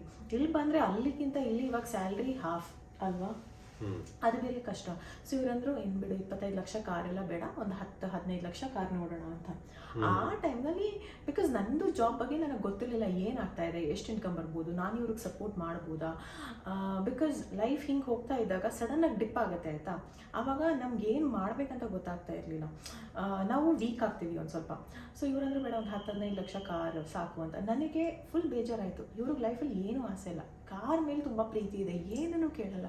ಅವ್ರಿಗೆ ಜೀಪ್ ಕಂಪಾಸ್ ಇದ್ಮೇಲೆ ಏನಕ್ಕೆ ಇವ್ರಿಗೆ ಕಾಂಪ್ರಮೈಸ್ ಮಾಡಿಸೋದು ಅಂತ. ಡೋಂಟ್ ವರಿ, ನನ್ನ ಹತ್ರ ಸೇವಿಂಗ್ಸ್ ಇತ್ತು, ಒಂದು ಸ್ವಲ್ಪ ಧೈರ್ಯ ತುಂಬಿದೆ. ಡೋಂಟ್ ವರಿ, ಸೇವಿಂಗ್ಸ್ ಇದೆಯಾ, ನಾನು ಕಾಂಟ್ರಿಬ್ಯೂಟ್ ಮಾಡ್ತೀನಿ, ಇಬ್ಬರು ಸೇರಿ ಚೆನ್ನಾಗಿರೋ ತಗೊಳ್ಳೋಣ ಅಂತ. ಆಮೇಲೆ ಅವ್ರಿಗೆ ಹೆಂಗೋ ಒಂದು ಕಾನ್ಫಿಡೆನ್ಸ್ ಬಂತು. ಮತ್ತೆ ಸ್ಕೋಡಾ ತಗೊಂಡ್ರಿ ಅಲ್ಲ, 15 ಲಕ್ಷದಿಂದ 21 ಲಕ್ಷಕ್ಕೆ ಬಂತು. ಸೊ ಹಂಗಾಗಿತ್ತು ನಮ್ಮ ಸ್ಕೋಡದ ಕತೆ. ಸೊ ಹೆಂಗೋ ಫೈನಲಿ ಒಂದು ಕಾರ್ ಬಂತು, ಅದು ರೆಡ್ ಕಲರ್, ಜೀಪು ರೆಡ್ ಇತ್ತು, ಸ್ಕೋಡಾನು ರೆಡ್ ಇತ್ತು. ಆ್ಯಂಡ್ ತುಂಬ ಚೆನ್ನಾಗಿರೋ ಬ್ರ್ಯಾಂಡಿಂದ.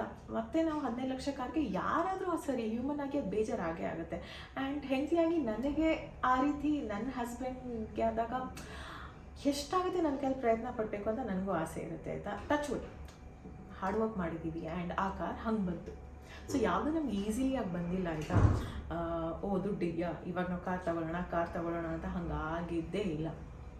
ಎಲ್ಲದೂ ಲೋನಲ್ಲಿ ಆಯಿತಾ. ಇವಾಗ ಫಸ್ಟ್ ಜೀಪ್ ಕಂಪಾಸ್ದು ಲೋನ್ ಇನ್ನೂ ಇತ್ತು. ಆವಾಗ ಕಾರ್ ಮಾರಿದ್ವ ನಾವು, ಆ ಲೋನ್ನ ಕ್ಲಿಯರ್ ಮಾಡಿದ್ವಿ ಅಲ್ವಾ. ಇವಾಗ ನೆಕ್ಸ್ಟ್ ಕಾರ್ದು ಲೋನಲ್ಲಿ ತೊಗೊಂಡಿದ್ದೀವಿ. ಆಬ್ವಿಯಸ್ಲಿ ಒಂದು ಸ್ವಲ್ಪ ಕ್ಯಾಶ್ ಕೊಟ್ಟಿದ್ದೀವಿ ಇಬ್ಬರು ಅಲ್ವಾ. ಆಮೇಲೆ 5 years ಲೋನ್ಗಂತ ಹಾಕಿದ್ದೀವಿ, ತಿಂಗಳಿಗೆ ಇಷ್ಟಂತ ಕಟ್ ಆಗುತ್ತೆ. ಆಮೇಲೆ ನಾನು ಇಲ್ಲಿಗೆ ನಂದು ಚೆನ್ನಾಗಿ ವರ್ಕ್ ನಡೀತಾ ಇತ್ತು. ಅಂದರೆ ಇಲ್ಲಿ ಬಂದ ಮೇಲೆ ನಾನು ಏನು ಮಾಡಿದೆ, ಬರೀ ಯೂಟ್ಯೂಬ್ ಮಾಡ್ತಾಯಿದ್ದೆ ಮುಂಚೆ. ಇಲ್ಲಿ ಬಂದರೆ ನಾನು ಇನ್ಸ್ಟಾಗ್ರಾಮ್ನು ಸ್ಟಾರ್ಟ್ ಮಾಡಿದೆ ಆಯಿತಾ. ಯೂಟ್ಯೂಬ್ ಜೊತೆ ಇನ್ಸ್ಟಾಗ್ರಾಮ್. ಸೊ ಶೂಟಿಂಗ್ಸ್ ಎಲ್ಲ ಜಾಸ್ತಿ ಆಗ್ತಾ ಹೋಯಿತು. ನಾನು ಕನ್ನಡದಲ್ಲಿ ಫ್ಯಾಷನ್ ವೀಡಿಯೋಸ್ ಅದೆಲ್ಲ ಮಾಡ್ತೀನಿ ಆಯಿತಾ. ಸೊ ನಾನು ಯಾವಾಗ ನೋಡಿದ್ರು ಒಂದಿಷ್ಟು ಲಗೇಜ್ ಇರೋದು, ಒಂದು 5-6 ಬ್ಯಾಗ್ ಇಟ್ಕೊಂಡು ಕ್ಯಾಬಲ್ಲಿ ಹೊತ್ಕೊಂಡು ಓಡಾಡ್ತಾ ಇದ್ದೆ. ಅದು ನನಗೆ ನೋಡಿ ಬೇಜಾರಾಗ್ತಾಯಿತ್ತು. ನನ್ನ ಜೊತೆ ಕ್ಯಾಮ್ರಾಮ್ಯಾನು, ಮೇಕಪ್ ಆರ್ಟಿಸ್ಟ್ ಕೂಡ ಇರ್ತಿದ್ರು. ಒಂಥರ ಮುಜುಗರ ಅನ್ನಿಸ್ತಾ ಇತ್ತು. ರಸ್ತೆಯಲ್ಲಿ ಹೋಗಿ ನಿಲ್ಲಬೇಕು, ಅಷ್ಟು ಬ್ಯಾಗ್ ಇಟ್ಕೊಂಡು ಕ್ಯಾಬಿಗೆ ವೆಯ್ಟ್ ಮಾಡು, ಕ್ಯಾಬ್ ಬರುತ್ತೋ ಇಲ್ವೋ, ಕೆಲವೊಂದ್ಸತಿ ಅವ್ರಿಗೆ ಬೇಜಾರಾಗೋದು, ಇಷ್ಟೊಂದು ಲಗೇಜ್ ಇದೆಯಾ ಅಂತ ಏನೇನೋ ಯೋಚನೆಗಳು. ಆಮೇಲೆ ನನಗೆ ಮೋಷನ್ ಸಿಕ್ನೆಸ್ ಆಗೋದು, ಬೆಳಗ್ಗೆ ಹೋದರೆ ಕೆಲವೊಂದ್ಸತಿ ರಾತ್ರಿ ಬರೋದು. ನಾನು ಹೆಂಗೆ ಗೊತ್ತಾ, ಶೂಟಿಂಗ್ ಮಾಡಿದ್ರೆ ಬಜೆಟ್ ಎಲ್ಲ ಯೋಚನೆ ಮಾಡಬೇಕಲ್ವ, ನಮ್ಮದೇ ಹಣ ಆಗಿರೋದ್ರಿಂದ ಒಂದಿನದಲ್ಲಿ ತುಂಬ ವೀಡಿಯೋಸ್ ಮಾಡಾಕ್ತೀನಿ ನಾನು, ಒಂದು 5-6 ಆದರೂ ಕಮ್ಮಿನಲ್ಲಿ. ಯಾಕೆ ಹೇಳಿ, ಮೇಕಪ್ ಆರ್ಟಿಸ್ಟಿಂದ, ವೀಡಿಯೋಗ್ರಾಫರಿಂದ ಎಲ್ಲನೂ ಇರ್ತಾರೆ. ಒಂದು ಲೊಕೇಶನ್ಗೆ ಹೋಗಿರ್ತೀವ, ಮುಗಿಸ್ಕೊಂಡು ಬರೋಣ ಅಂತ ಬರಬೇಕಾದ್ರೆ ರಾತ್ರಿ ಆಗೋದು. ಇವ್ರಿಗೆ ಭಯ ಆಗ್ತಿತ್ತಲ್ಲ. ನೈಟ್ ಕ್ಯಾಬಲ್ಲಿ ಬರೋದು ಅಂದರೆ ರಿಸ್ಕ್, ಅದು ಯಾವಾಗಲೂ ಟೆನ್ಷನ್ ಇರುತ್ತೆ ಬರೋವ್ರಿಗೆ, ಯಾವಾಗ ತುಂಬ ಟೆನ್ಷನ್. ಆಮೇಲೆ ಬೆಳಿಗ್ಗೆ ಬೇಗ ಕ್ಯಾಬಲ್ಲಿ ಹೋಗಬೇಕು ಅಂದರೆ ಎಲ್ಲ ಅರೇಂಜ್ ಮಾಡಬೇಕು, ಕ್ಯಾಬ್ನ ಕಾಯಬೇಕು, ರಿಸ್ಕ್ ಇದೆಯಾ, ಅದೆಲ್ಲ ಒಂದು ಸ್ವಲ್ಪ ಯೋಚನೆ ಬಂದೇ ಬರುತ್ತೆ ಆಯಿತಾ. ಆಮೇಲೆ ಗಾಡ್ಸ್ ಗ್ರೇಸ್ ನನ್ನ ಇನ್ಕಮ್ ಇನ್ಕ್ರೀಸ್ ಆಯಿತು, ಚೆನ್ನಾಗಿ ಆಗ್ತಾಯಿತ್ತು. ಸೊ ಅಂದ್ಕೊಂಡೆ ಓಕೆ ನಾನು ಕಾರ್ ತಗೋಬೋದು ಅಂತಲ್ಲ. ಅದು ಹೆಂಗೆ ಯೋಚನೆ ಬಂತು? ಅದು ಏನಂದ್ರೆ, ಒಂದು ಇಲ್ಲಿ ನಾವಿರೋ ಲೊಕೇಶನ್ಗೆ ಕ್ಯಾಬ್ ಈಸಿಯಾಗಿ ಬರಲ್ಲ. ಕರೆಕ್ಟ್. ವೇಟ್ ಮಾಡಿ ತುಂಬಾ ಸುಸ್ತಾಗಿ ಹೋಗ್ತಾ ಇತ್ತು. ಇದು ಪಾಯಿಂಟ್. ಆಕ್ಚುಲಿ ನಾವು ಇವಾಗಿರೋ ಮನೆಗೆ ಕ್ಯಾಬ್ ಬರೋದೇ ಇಲ್ಲ ಈಗ. 3/4 ಗಂಟೆ, ಅರ್ಧ ಗಂಟೆ ಎಷ್ಟು ಜನ ಕ್ಯಾನ್ಸಲ್ ಮಾಡ್ತಾರೆ ಅಂದರೆ. ಆಮೇಲೆ 2 ರೋಡ್ ಇದೆ, ಕೆಲವರು ಈ ಕಡೆಯಿಂದ ಬರ್ತಾರೆ, ಇನ್ನು ಕೆಲವರು ಆ ಕಡೆಯಿಂದ ಬರ್ತಾರೆ, ಅದೂ ಟೆನ್ಷನ್. ಮತ್ತೆ ಸೊ ಅದೇ ಮೇನ್ ರೀಸನ್. ತುಂಬಾ ವೇಟ್ ಮಾಡಿ ಸುಸ್ತಾಗಿ ಹೋಗುತ್ತೆ. ಮತ್ತೆ ನೈಟ್ ಎಲ್ಲ ಬರಬೇಕಾದ್ರೆ ರಿಟರ್ನ್ ಎಲ್ಲ ರಿಸ್ಕಿ ಅಂತ ತಗೊಳ್ಳೋಣ ಅಂತ ಡಿಸೈಡ್ ಮಾಡಿದ್ವಿ ಆಯಿತಾ. ಇವಾಗ ನನಗೆ ಒಂದು ವಸ್ತು ತಗೊಂಡ್ಮೇಲೆ ಅದು ಯೂಸ್ ಆಗಬೇಕು. ಆಮೇಲೆ ನನ್ನ ಹತ್ರ ಅದನ್ನು ಕೊಂಡ್ಕೊಳ್ಳೋಕ್ಕೆ ದುಡ್ಡು ಇರಬೇಕು. ಆಮೇಲೆ ತಗೊಂಡ್ಮೇಲೆ ಅದು ಭಾರ ಅನ್ನಿಸ್ಬಾರ್ದು ನನಗೆ. ಆ್ಯಂಡ್ ಮನ್ಸಿಗೆ ಖುಷಿನೂ ಕೊಡಬೇಕು, ತಗೊಂಡಿದ್ದೀನಿ ಅನ್ನೋ ಹೆಮ್ಮೆ ಕೂಡ ಇರಬೇಕಲ್ವ. ಸುಮ್ಮನೆ ಶೋ ಮಾಡೋದಕ್ಕೆ, ತೋರಿಸ್ಕೊಳ್ಳೋದಕ್ಕೆ ತಗೊಳ್ಳೋ ಉದ್ದೇಶನೇ ಇರಲಿಲ್ಲ ನಂದು. ಸೊ ನಾನು ಹೇಳ್ತಾ ಇದ್ದೆ ಒಂದು 10-15 ಲಕ್ಷದ ಕಾರ್ ನೋಡೋಣ. ಆ್ಯಕ್ಚುಲಿ ಸೆಕೆಂಡ್ ಹ್ಯಾಂಡ್ ಕಾರ್ ನೋಡಬೇಕು ಅಂತಲೇ ಇದ್ದಿದ್ದು ಅಲ್ವಾ. ಫಸ್ಟು ಅದೇ second hand car 3 lakhs budget ಅಲ್ಲಿ ನೋಡೋಣ ಅಂತ ಶುರು ಮಾಡಿದ್ವಿ. ಆಮೇಲೆ ಎಲ್ಲ ಆಟೋಮ್ಯಾಟಿಕ್, ಬೇಸಿಕ್ i10 ಆಟೋಮ್ಯಾಟಿಕ್ಗೆ 5 lakhs ತೋರಿಸ್ತಾ ಇತ್ತು. ಆಮೇಲೆ ನಾನು 5 ಲಕ್ಷ ಕೊಟ್ಟು ಸೆಕೆಂಡ್ ಹ್ಯಾಂಡ್ ಯಾಕೆ ತಗೋಬೇಕು, ಇನ್ನೊಂದು 2-3 ಲಕ್ಷ ಕೊಟ್ಟರೆ ಹೊಸದೇ ಬರುತ್ತಲ್ಲ ಅಂತ 8-10 ಲಕ್ಷದಲ್ಲಿ ನೋಡೋಣ ಅಂತ ಶುರು ಮಾಡಿದ್ವಿ. ಇವ್ರು ಹಂಗೆ ಬಜೆಟ್ನ ಜಾಸ್ತಿ ಮಾಡಿದ್ರು. ನನಗೆ ಇಲ್ಲಿ ನನ್ನ ಹತ್ರ ಇರೋ ಕ್ಯಾಶಲ್ಲಿ ಕಾರ್ ಬರಬೇಕು ಅಂತ ನನಗೆ ನೋಡಿದ್ರೆ ಸೆಕೆಂಡ್ ಹ್ಯಾಂಡ್ ಕಾರ್ ಯಾವುದು ಚೆನ್ನಾಗಿರಲ್ಲ. ಆ್ಯಂಡ್ ತುಂಬ ಜನ ನಮಗೆ ಏನು ಹೇಳೋರು ಅಂದರೆ, ಸೆಕೆಂಡ್ ಹ್ಯಾಂಡ್ ಕಾರ್ ನೀವು ತಗೋತೀರಾ, ಆದರೆ ರಿಪೇರಿ ಅಥವಾ ಇನ್ನೇನಾದರೂ ಪ್ರಾಬ್ಲಮ್ಸ್ ಆದರೆ ಸುಮ್ಮನೆ ಏನಕ್ಕೆ ಅಂತ ಹೇಳ್ತಾ ಇದ್ದಾರೆ. ಅದು ರಿಸ್ಕ್, ಅದು ಹೆಂಗಿರುತ್ತೆ ಯಾರಿಗೆ ಗೊತ್ತು, ನಂಬಕ್ಕಾಗಲ್ಲ. ಯಾವಾಗಾರು ಕೈ ಕೊಟ್ಬಿಟ್ರೆ ಅದು ಸುಮ್ಮನೆ ಸ್ಟಾರ್ಟಿಂಗ್ ಅಲ್ಲ. ಅದು ನ್ಯೂ ಡ್ರೈವರ್ಗೆ ಹಳೆ ಕಾರ್ ಕೊಟ್ಟರೆ ಅದು ತುಂಬ ಪ್ರಾಬ್ಲಮ್. ಅವ್ರಿಗೆ ಅದು ಭಯ ಇದ್ದಿದ್ದು. ನಾನು ಬೇರೆ ಹೊಸದಾಗಿ ಡ್ರೈವ್ ಮಾಡ್ತಾ ಇದ್ದೀನಿ, ಆ ಸೆಕೆಂಡ್ ಹ್ಯಾಂಡ್ ಕಾರಿಗೆ ಏನಾದರೂ ಸಮಸ್ಯೆ ಬಂದರೆ ನಾನೇನು ಮಾಡೋಣ ಅಂತ. ಅವ್ರಿಗೆ ಆ ಫಿಯರಿಂದ ಅವ್ರು ಬೇಡ ಅಂತ ಡಿಸೈಡ್ ಮಾಡಿದ್ರು. ಇನ್ನು ಹೊಸ ಕಾರ್ ಬಜೆಟ್ ಏನೋ 10-15 ಆಟೋಮ್ಯಾಟಿಕ್ಕಾಗಿ ಅಷ್ಟು ಬೇಕೇ ಆಗುತ್ತೆ ಅಂತ ಅಂದ್ಕೊಂಡ್ವಿ. ಆವಾಗ ನಾವು ಹಲವಾರು ಆಪ್ಷನ್ಸ್ನ ನೋಡಿದ್ವಿ ಅಲ್ಲ. ಆಮೇಲೆ ಇವ್ರಿಗೆ ಹೆಂಗಿದ್ರು ಕಾರ್ ಇಷ್ಟ ಅಲ್ಲ. ಒಂದು ಸ್ಕೋಡಾ ಇದೆ ಚೆನ್ನಾಗಿರೋ ಕಾರ್, ಸಿಡಾನ್ ಅಂತೂ ಬೇಡ ಅಂತ ನನಗೆ, ಬಿಕಾಸ್ SUVನೇ ಬೇಕು ಅಂತ, ನನಗೆ ಕಾಣಿಸ್ಬೇಕು ಅಂತ ಆಯ್ತಾ, ಎಲ್ಲ ಈಸಿ ಆಗುತ್ತೆ ಡ್ರೈವಿಂಗಿಗೆ ಅಂತ. ಆಮೇಲೆ ಕಿಯಾ ಸೊನೆಟ್ ಬುಕ್ ಮಾಡಿದ್ವಿ ನಿನ್ನ ಬರ್ಡೇಗೆ ಬರಲಿ ಅಂತ. ಬಟ್ ಅದೇ ಟೈಮಿಗೆ ಕಿಯಾ ಸೆಲ್ಟೋಸ್ ಫೇಸ್ ಲಿಫ್ಟ್ ಹೊಸದಾಗಿ ಲಾಂಚ್ ಆಯಿತು. ಸುಮ್ಮನೆ ಅಲ್ಲೇ ನೋಡ್ತಾ ಇದ್ವಲ್ಲ ಶೋರೂಮಲ್ಲಿ, ಈ ಕಾರ್ ಸುಮ್ಮನೆ ಓಡಿಸಿ ನೋಡೋಣ ಟೆಸ್ಟ್ ಡ್ರೈವ್ ಅಂತ ತಗೊಂಡ್ವಿ. ಅದು ನೋಡಿ ಕುತ್ಕೊಂಡ್ಮೇಲೆ ಫುಲ್ಲು ಸೂಪರ್ ಅನ್ನಿಸ್ತದೆ ಕಿಯಾ ಸೆಲ್ಟೋಸ್. ಇವತ್ತಿಗೂ ಕಾರ್ ಒಳಗಡೆ ಯಾರಾದರೂ ಬಂದು ಕೂತಾಗ, ಸ್ಪೆಷಲಿ ಅಂದರೆ ಇವ್ರ ಥರ ಡ್ರೈವರ್ಸ್ ಎಲ್ಲ ಬರೀ ಕಾರ್ ಓಡಿಸೋಕೆ ಯಾರ್ಯಾರಿಗೆ ಗೊತ್ತು, ಅವರೆಲ್ಲ ಬಂದು ಕೂತಾಗ ಅವ್ರು ಏನಂತಾರೆ, ವಾವ್ ಈ ಕಾರ್ ಒಳಗಡೆ ಒಳ್ಳೆ ಫೀಲ್ ಕೊಡುತ್ತೆ ಅಂತ ಇವತ್ತಿಗೂ ಅಂತಾರೆ ಆಯಿತಾ. ನನಗೆ ಖುಷಿ ಆಗುತ್ತೆ ಅದು. ಸೊ ಇವ್ರಿಗೆ ಇಲ್ಲ ಸೆಲ್ಟೋಸೇ ಬೇಕು ಅಂತ ಇವ್ರದ್ದು ಡಿಸಿಷನ್ ಆಗಿತ್ತು ಆಯಿತಾ. ನನಗೆ ಫುಲ್ ಭಯ, ಎಲ್ಲಿಂದ ತರೋ ದುಡ್ಡು, ಅದಕ್ಕೆ 21 ಲಕ್ಷ ಅಲ್ಲ ನಾವು ತಗೊಂಡಿರೋ ಮಾಡೆಲ್ 21 ಮಿಡ್ ರೇಂಜ್. ಮಿಡ್ ರೇಂಜ್ಗೆ 21 ಲಕ್ಷ. ಅದು ಆಕ್ಸೆಸರೀಸ್ ಅದು ಇದು ಎಲ್ಲ ಸೇರಿ ಅಷ್ಟಾಗಿತ್ತು. ನಾನು ಹೇಳ್ತಾ ಇದ್ದೆ ಕಾರ್ ತಗೊಳ್ಳೋದು ಓಕೆ, ಬಟ್ ನನಗೆ ಹೆಂಗಂದ್ರೆ ಲೋನ್ ಕ್ಲಿಯರ್ ಆಗಬೇಕು. ಇವ್ರ ಹತ್ರನೂ ಒಂದು ಲೋನ್ ಇದೆ, ನನ್ನ ಹತ್ರನೂ ಒಂದು ಲೋನ್ ಇದೆ. ಅದು ಭಾರ ಅನ್ನಿಸ್ಬಾರ್ದು. ನಮಗೇನೋ ಫ್ಯೂಚರ್ ಪ್ಲಾನ್ಸ್ ಇದೆ, ಏನೇನೋ ಆಸೆ ಇರುತ್ತೆ ಅಲ್ವಾ. ಸೊ ಹಾಗಾಗಿ ಅದನ್ನು ಆ ರೀತಿ ಕ್ಲಿಯರ್ ಮಾಡಿದ್ದೀನಿ. ಇವಾಗ ನನಗೆ ಕಾರ್ ತಗೊಂಡ್ಮೇಲೆ 3-4 ಮಂತ್ಸ್ ನಾನು ಯೂಸೇ ಮಾಡಿಲ್ಲ ಅಲ್ಲ. ಫಸ್ಟ್ 3 ಮಂತ್ಸ್ ನಾನು ಯೂಸ್ ಮಾಡ್ತಾ ಇದ್ದೆ, ಯಾಕೆಂದ್ರೆ ನೀನು ಡ್ರೈವಿಂಗ್ ಬರ್ತಾ ಇಲ್ಲ. ನನಗೆ ಡ್ರೈವಿಂಗ್ ಬರ್ತಾನೆ ಇರಲಿಲ್ಲ. ಇವಾಗ ಕಾರ್ ತಗೋಬೇಕು ಅನ್ನೋ ಆಸೆ ಇತ್ತು. ಯಾಕೆ ನನಗೆ ಸುಮಾರು ಸಮಸ್ಯೆಗಳು ಇತ್ತು ಅಂತ ಕಾರ್ ಯೂಸ್ ಆಗುತ್ತೆ ಅಂತ. ಕಾರ್ ಬಂದ ಮೇಲೆ ಮತ್ತೆ ನಾನು ಕ್ಯಾಬಲ್ಲೇ ಓಡಾಡ್ತಾ ಇದ್ದೆ. ನಾನು ಟಚ್ಚೇ ಮಾಡ್ತಾ ಇರಲಿಲ್ಲ. ಕಾರ್ ಡ್ರೈವಿಂಗಿಗೂ ಇಂಟ್ರೆಸ್ಟ್ ಇರಲಿಲ್ಲ. ಎಲ್ಲದಕ್ಕೂ ಟೈಮ್ ಬರಬೇಕು ಅಂತಾರಲ್ಲ, ಅದೇ ರೀತಿ ಆಯಿತು ಆಯಿತಾ. ನಾನು ಯೂಸ್ ಮಾಡ್ತಾನೆ ಇರಲಿಲ್ಲ. ಇವರು ಪೆಟ್ರೋಲ್ ಕಾರ್ ಹಾಳಾಗುತ್ತೆ ಅಂತ ಆಫೀಸಿಗೆ ತಗೊಂಡು ಹೋಗೋರು. ಒಂದೊಂದು ದಿನ ನನ್ನ ಕಾರು, ಒಂದೊಂದು ದಿನ ಇವ್ರ ಕಾರ್ ಅಂತ ತಗೊಂಡು ಹೋಗೋರು. ಬಟ್ ಆಮೇಲೆ ನನಗೆ ರಿಯಲೈಸ್ ಆಯಿತು, ನಾನು ಹಠ ಮಾಡಿ ಕಲೀಲೇಬೇಕು. ನನಗೆ ಭಯ, ಲೈಫಲ್ಲಿ 2 ಭಯ ಇದೆ. ಒಂದು ಸ್ವಿಮ್ಮಿಂಗ್ದು, ನೀರ್ದು, ಇನ್ನು ಒಂದು ಡ್ರೈವಿಂಗ್ದು. ನನಗೆ ಏನೇ ಮಾಡೋದು ಡ್ರೈವಿಂಗ್ ಬರಲ್ಲ ಅಂತ, ನನಗೆ ಅಷ್ಟೇ, ನನಗೆ ಆಗೋದೇ ಇಲ್ಲ ಅಂತ ಫುಲ್ ಭಯ ಆಗ್ತಿತ್ತು. ಅದರಿಂದ ನಾನು ಕಲಿಯೋದಕ್ಕೆ ಹೋಗಲಿಲ್ಲ. ಹಠ ಮಾಡಿ ಹೋದೆ, ಡ್ರೈವಿಂಗ್ ಕ್ಲಾಸ್ಗೆ ಹೋದೆ. ಅಲ್ಲೇನೋ ಅರ್ಧಂಬರ್ಧ ಕಲಿತೆ. ನಿಜ ಹೇಳ್ಬೇಕಂದ್ರೆ ಡ್ರೈವಿಂಗ್ ಕ್ಲಾಸ್ಗಿಂತ ಇವ್ರು ನನಗೆ ಚೆನ್ನಾಗಿ ಹೇಳ್ಕೊಟ್ಟಿದ್ದಾರೆ ಆಯಿತಾ. ಚೆನ್ನಾಗಿ ಬೈದು ನನಗೆ ಚೆನ್ನಾಗಿ ಟ್ರೈನಿಂಗ್ ಕೊಟ್ಟು, ಪ್ರತಿದಿನ ಪೇಷನ್ಸಿಂದ ನನ್ನ ಕರ್ಕೊಂಡು ಹೋಗಿ ಚೆನ್ನಾಗಿ ಹೇಳ್ಕೊಟ್ಟಿರೋದೇ ಇವ್ರು ನನಗೆ ಆಟೋಮ್ಯಾಟಿಕ್ ಕಾರ್. ಸೊ ಹಾಗಾಗಿ ನಾನು ಹಠ ಮಾಡಿ ಆಮೇಲೆ ಕಲಿತೆ. ಇವಾಗ ನಾನು ಧೈರ್ಯದಿಂದ ಓಡಿಸ್ತೀನಿ, ಎಲ್ಲಿ ಬೇಕಾದ್ರೂ ಓಡಿಸ್ತೀನಿ. ಸಕಲೇಶ್ಪುರ ನನ್ನ ಶೂಟ್ಸ್ಗೆ ಬೆಳಗಿನ ಜಾವ ಬೇಗ 4-5 ಗಂಟೆಗೆ ಎದ್ದು ಟೀಮ್ನೆಲ್ಲ ಕರ್ಕೊಂಡು ಹೋಗಿ ರಾತ್ರಿ ಬರೋದು. ನಾನು ಇವಾಗ ಲೇಟಾಗಿ ಮನೆಗೆ ಬಂದ್ರೂ ಇವ್ರಿಗೆ ಕಾನ್ಫಿಡೆನ್ಸ್ ಇದೆ, ಓಕೆ ಇವಳು ಕಾರಲ್ಲಿ ಇದ್ದಾಳ, ಇವಳು ಪಾಡಿಗೆ ಇವಳು ಬರ್ತಾಳ ಅಂತ. ಬಿಕಾಸ್ ನಾನು ಡ್ರೈವಿಂಗ್ ನೋಡಿದ್ದೀರಾ, ಪರವಾಗಿಲ್ಲ ಮಾಡ್ತೀನಲ್ವಾ. ಡ್ರೈವಿಂಗ್ ಚೆನ್ನಾಗಿ ಮಾಡ್ತೀಯಾ. ಮತ್ತೆ ಓನ್ ಕಾರ್ ಇದ್ರೆ ಎಷ್ಟೊತ್ತಿಗೆ ಬೇಕಾದ್ರೂ ಬರ್ಬೋದು, ಬೇರೆಯವ್ರ ಮೇಲೆ ಇಂಡಿಪೆಂಡೆಂಟ್ ಆಗೋದಿಲ್ಲ. So safety. ಸೊ ಹಾಗೆ ನನಗೆ ಸ್ಟಾರ್ಟಿಂಗಲ್ಲಿ ಆಬ್ವಿಯಸ್ಲಿ ಭಯ ಆಯಿತು, ಬಟ್ ನನಗೊಂದು ಸ್ವಲ್ಪ ಧೈರ್ಯ ಇದೆ. ಓಕೆ ನನ್ನ ವಸ್ತು ಮೇಲೆ ಜಾಗ್ರತೆ ಇದೆ, ಚೆನ್ನಾಗಿ ಓಡಿಸ್ಬೇಕು, ಆಮೇಲೆ ಏನೂ ಆಗಬಾರ್ದು ಅಂತ. ಸೊ ಫೋಕಸ್ ಮಾಡ್ಕೊಂಡು ಚೆನ್ನಾಗಿ ಓಡಿಸ್ತೀನಿ ಇವಾಗ, ಪರವಾಗಿಲ್ಲ. ನಾನು ಏನು ಹೇಳ್ತೀನಿ ಅಂದರೆ, ನಿಮಗೂ ನನ್ನ ಥರ ಅಥವಾ ನಮ್ಮ ಥರ ಕಾರ್ ತಗೋಬೇಕು ಅನ್ನೋ ಆಸೆ ಇದ್ದರೆ ಕೆಲವೊಂದು ವಿಚಾರಗಳನ್ನ ಯೋಚನೆ ಮಾಡಬೇಕಾಗುತ್ತೆ. ನೀವು ತಿಂಗಳಿಗೆ ಲೋನ್ ಕಟ್ಬೋದಾ? ನಿಮ್ಮ ಸ್ಯಾಲ್ರಿ ಉಳಿದಿರುವಂಥ ಹಣ ನಿಮಗೆ ಸಾಕಾಗುತ್ತಾ? ಸುಮ್ಮನೆ ಶೋಗೋಸ್ಕರ ಅಥವಾ ತೋರಿಸ್ಕೊಳ್ಳೋದೋಸ್ಕರ ಕಾರ್ ತೊಗೊಂಡ್ರೆ ವೇಸ್ಟ್ ಆಗುತ್ತೆ. ಕಾರ್ ತೊಗೊಂಡ್ಮೇಲೆ ಹಾಗೆ ಮೇಂಟೈನ್ ಮಾಡಬೇಕು. ನಾವಿವಾಗ ಪ್ರತಿದಿನ ಒಬ್ಬರು ವಾಶ್ ಮಾಡ್ತಾರೆ ಕಾರ್ನ, ಇಬ್ಬರು ಅವರು ಪ್ರತಿ ತಿಂಗಳು ಪೇ ಮಾಡಬೇಕಾಗುತ್ತೆ. ಸರ್ವಿಸ್ ಅಂತ ರೀಸೆಂಟಾಗಿ ನಾನು 1 ವರ್ಷದಕ್ಕೆ 7,500 ರೂಪಾಯಿ ಆಯಿತು, ಅದನ್ನು ಕೊಡಬೇಕಾಗುತ್ತೆ. ಪ್ರತಿ ತಿಂಗಳು ನನ್ನ ಪೆಟ್ರೋಲ್ಗೆ ಒಂದು 15,000 ತನಕ ಬೇಕಾಗುತ್ತೆ. ಬಿಕಾಸ್ ನಾನು ಪ್ರತಿದಿನ ಯೂಸ್ ಮಾಡಲ್ಲ, ಆದರೆ ಯೂಸ್ ಮಾಡಿದ್ರೆ ತುಂಬ ಲಾಂಗ್ ಡ್ರೈವ್ ಎಲ್ಲ ಹೋಗಿ ಬರ್ತೀನಿ ನನ್ನ ಕೆಲಸಕ್ಕಂತ.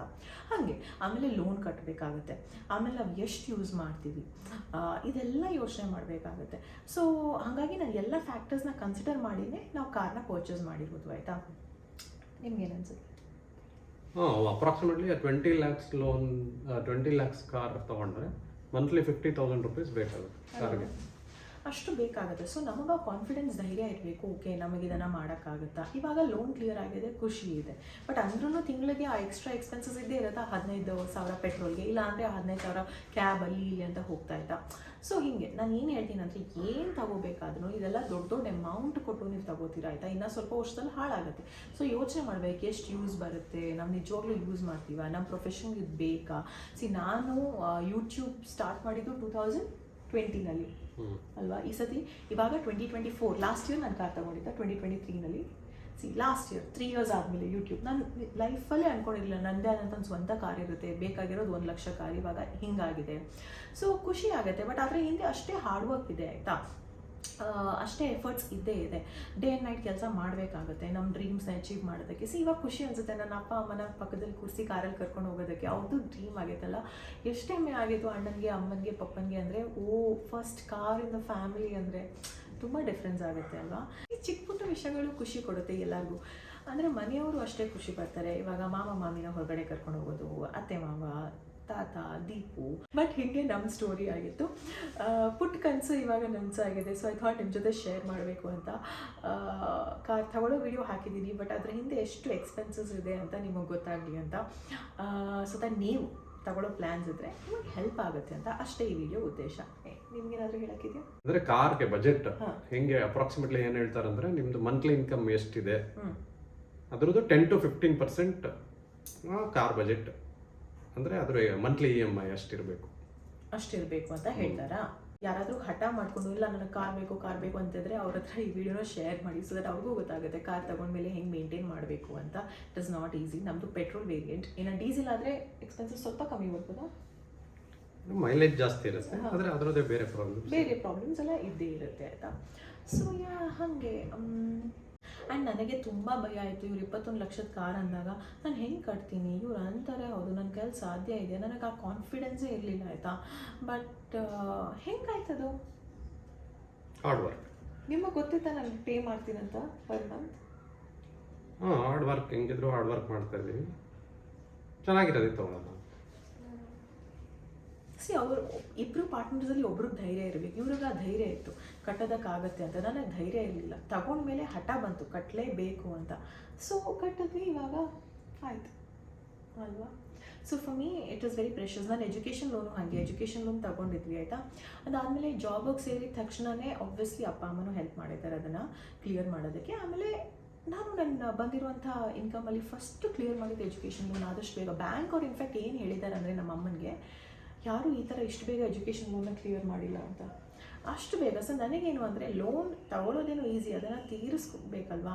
ಅದನ್ನು ಹಾಗೆ ನಾವು ಟೈಮ್ಲಿ ಕಟ್ಟಿ ಅದನ್ನು ಕ್ಲಿಯರ್ ಮಾಡಿದ್ರೆ ಒಂದು ಸಮಾಧಾನ ಇರುತ್ತೆ. ಇಲ್ಲಾಂದರೆ ಮಂತ್ಲಿ ಬಂದಿರೋ ಇನ್ಕಮಲ್ಲಿ ಅಲ್ಲಿ ಕೊಡು ಇಲ್ಲಿ ಕೊಡು ಎಲ್ಲ ಕಡೆ ಕೊಡು ಅಂದರೆ ಉಳಿಯುತ್ತೆ ನಮ್ಮ ಹತ್ರ ಒಂದು 10% ಇನ್ಕಮ್. ಅದು ಬೇಜಾರಾಗುತ್ತೆ ಅಲ್ವಾ. ಎಲ್ಲ ಪ್ಲ್ಯಾನ್ ಮಾಡಿ ಬಜೆಟ್ ಎಲ್ಲ ಯೋಚನೆ ಮಾಡಿ ತಗೋಬೇಕು, ವೆರಿ ಇಂಪಾರ್ಟೆಂಟ್. ಸೊ ಇವಾಗ ನಾನು ನನ್ನ ಇಂಟರ್ವ್ಯೂಗೆ ಹೋಗ್ತೀನಿ. ಇನ್ನು 20 ನಿಮಿಷದಲ್ಲಿ ರೀಚ್ ಆಗ್ತೀನಿ ಇಲ್ವೋ ಗೊತ್ತಿಲ್ಲ. ನೀವು ಊಟ ಮಾಡಿ. Okay. Radio City first time ನನ್ನ ರೇಡಿಯೋ ಇಂಟರ್ವ್ಯೂ ಇವತ್ತು ಆಗ್ತಾ ಇರೋದು ಖುಷಿ ಇದೆ.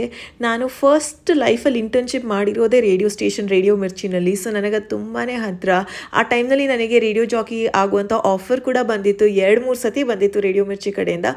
ಬಟ್ ನಾನು ಅದನ್ನು ಪರ್ಸ್ಯೂ ಮಾಡಿರಲಿಲ್ಲ, ಯಾಕಂದರೆ ಲೈಫಲ್ಲಿ ತುಂಬ ಕಮಿಟ್ಮೆಂಟ್ಸ್ ಇತ್ತು. ಹೆಂಗಾಗುತ್ತೆ ಏನು ಅಂತ ಗೊತ್ತಿರಲಿಲ್ಲ ಅಲ್ಲ, ರಿಸ್ಕ್ ತಗೊಳ್ಳೋದಕ್ಕೆ ಇಷ್ಟ ಇರಲಿಲ್ಲ. ಬಟ್ ಡೆಫಿನೆಟ್ ಆಗಿ ನನಗೆ ಈ ಥರ ಫೀಲ್ಡಲ್ಲಿರೋದಂದರೆ ತುಂಬಾ ಖುಷಿ. ಸೊ ಏನಾಯಿತು ಅಂದರೆ ನಮ್ದು ಈ ಶೋ ವಿನೋದ್ ಅನ್ಎಡಿಟೆಡ್ ಹೋಗ್ಬೋದಾ ಅಂತ ಪಟ ಪಟ ಪಟ ಪಟ ಮಾತಾಡ್ತಾ ಇದ್ದಾರೆ. ಹೌದಾ? 2 ಸೆಕೆಂಡ್ ತಗೋತಾರೆ ಅಂದ್ರೆ ತಗೋತಾನೆ ಇದ್ದಾರೆ. ಇದೆಲ್ಲ ಒಳ್ಳೆಯವರ. ನಾವೆಲ್ಲ ತುಂಬಾ ಅತಿಥಿ ದೇವೋಭವ. ಹಂಗ ದೊಡ್ಡ ಮನ್ಸವರು, ವಿಶಾಲ ಮನಸ್ಸಿನವ್ರು ನೀವೆಲ್ಲರೂ. ಓಕೆ, ಏನಾಯ್ತು ಅಂದ್ರೆ ನನ್ನ ಕತೆ. ರೇಡಿಯೋ ಸಿಟಿನಲ್ಲಿ ಎಷ್ಟು ಹೊತ್ತಿಗೆ ಯಾವ ಟೈಮ್ನಲ್ಲಿ ಈ ಇಂಟರ್ವ್ಯೂ ಬರುತ್ತೆ ಅಂತ ಹೇಳ್ತೀನಿ. ಜೊತೆಗೆ ಇದು ಯೂಟ್ಯೂಬಲ್ಲೂ ಹಾಕ್ತಾರೆ. ಆ್ಯಂಡ್ ಅದು ಬಂದಾಗ ನಿಮ್ಮ ಜೊತೆ ಲಿಂಕ್ನ ಶೇರ್ ಮಾಡ್ತೀನಿ ಆಯಿತಾ. ಮನೆಗೆ ಬಂದಿದ್ದ ತಕ್ಷಣ ಈ ದಿನ ಬೆಣ್ಣೆ ಮಾಡೋದಿತ್ತು, ತುಪ್ಪ ಮಾಡೋದಿತ್ತು. ಆ್ಯಂಡ್ ಈ ಸತಿ ಅದು ತುಂಬ ಚೆನ್ನಾಗಿ ಬಂದಿದೆ ಆಯಿತಾ. ಐ ಮೀನ್ ನನಗೆ ಬಿಲೀವ್ ಮಾಡೋದಕ್ಕಾಗಿಲ್ಲ. ಸೊ ಆವಾಗ ಗೊತ್ತಾಯಿತು ಐಸ್ ನೀರು ಇಡಬೇಕು ಅಂತ.